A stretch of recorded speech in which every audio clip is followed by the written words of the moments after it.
Alright guys, we got the Pepsi machine.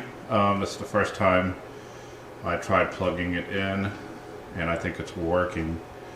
The previous owner said it ran, but did not cool. So I looked in the back and there was the compressor cable unplugged. So I plugged that in and I think it's cooling. It feels cool inside. So I'm going to put some beer in there and see if it cools them down.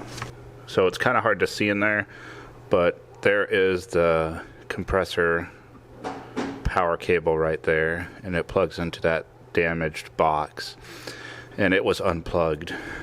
You have the main power that goes in, and then the compressor plugs in inside there, and that was unplugged, keeping it from cooling. All right, we're gonna go ahead and get in here.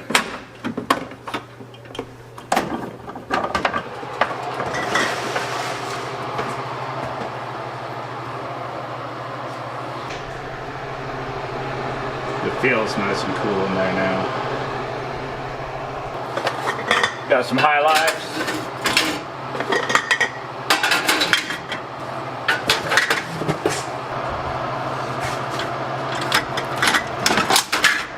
All right, that works.